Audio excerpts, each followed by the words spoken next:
Hello, beloved. It's me, James, coming to you today for a moment of sacred reading together. We've been working our way through the first letter of John. John seems to be a lot about love. I don't want to make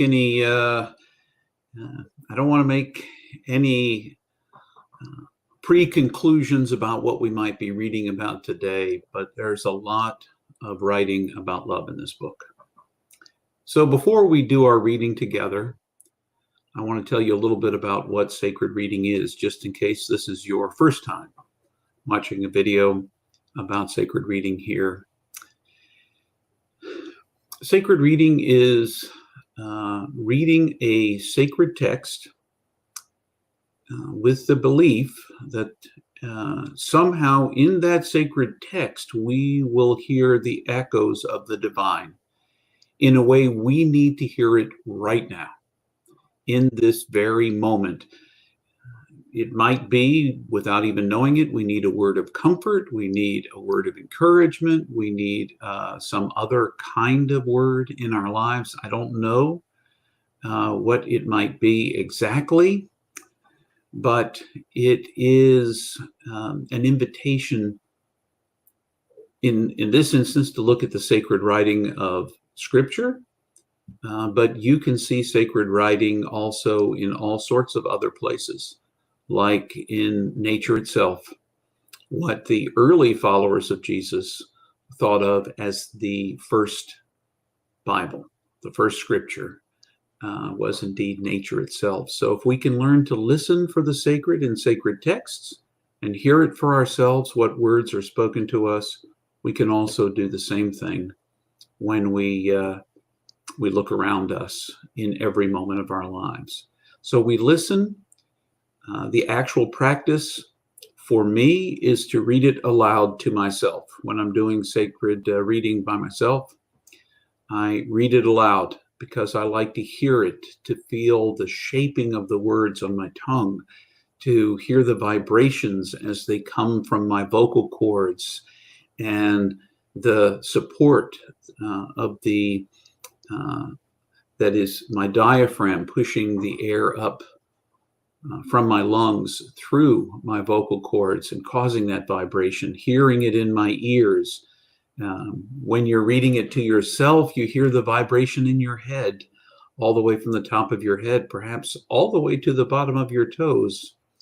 And that vibration is part of the energy of spirit that may speak into our lives today if we listen closely.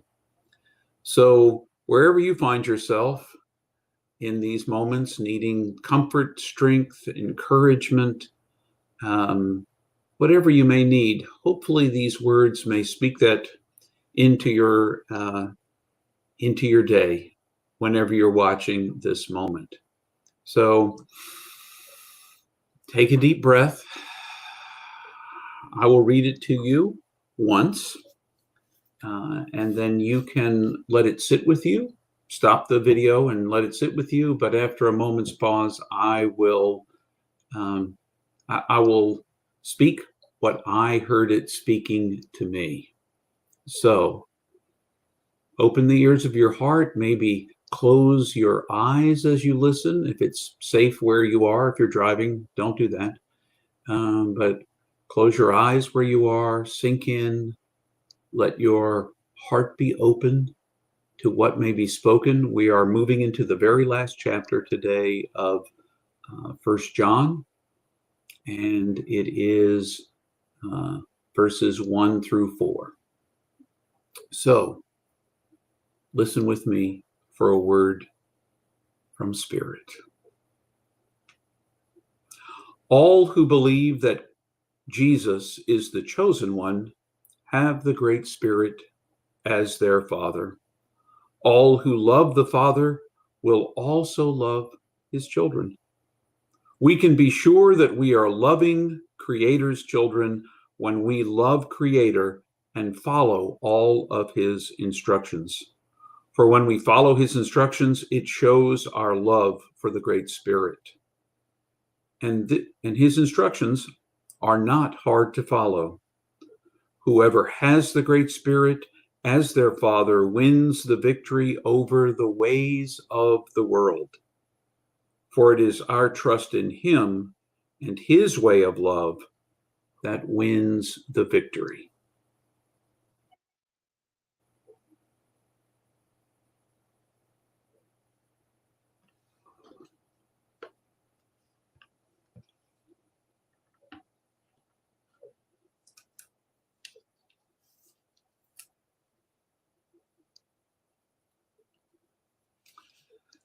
Well, in the end, what caught me was that juxtaposition between the ways of the world and the way of love. And ultimately, to leave behind the old ways, the ways of the world, and to move toward a way of love is to be transformed and changed in the way we engage each other, in the way we engage the world in which we live. It seems like I see a lot of evidence right now of the ways of the world. When we dehumanize others, when we marginalize other folks because they're different than we might be ourselves, then that's the way of the world. So for me, this is my interpretation. When we marginalize the LGBTQIA plus community, when we marginalize Black, Indigenous, people of color, when we marginalize women and their choices about their bodies, when we marginalize immigrants because they are newer immigrants than we are following the ways of the world. That is not the way of love, not at all. That's the way I hear this text. That's what it speaks into my life. And so I have to be especially careful to love all of God's children, all of them. That means even the ones that follow the ways of the world. And it also means to love the children who are marginalized. Now, my love for the marginalized folk in our world will probably require a lot more active love on my part to make sure that I stand with folks who are being left out of the way of love by other folks who are following the ways of the world. So that's what I hear in today's text. May not be what you hear, and you're certainly welcome to respond in the ways that you heard it. When you read it, you can write it in the comments in any of the places you find this. So wish you all the best.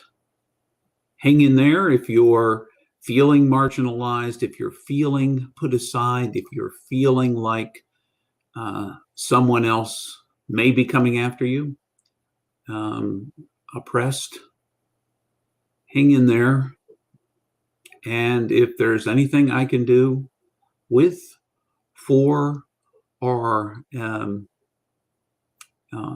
for you, please don't hesitate to reach out. Remember, you are infinitely precious and unconditionally loved for the gift you already are, whoever you are watching this. So I wish you all the best. Try to live Creator's way, the way of love, not the way of the world. But know there is even grace if you start to follow the path of the world to come back to the way of Creator, the way of love. Until the next time.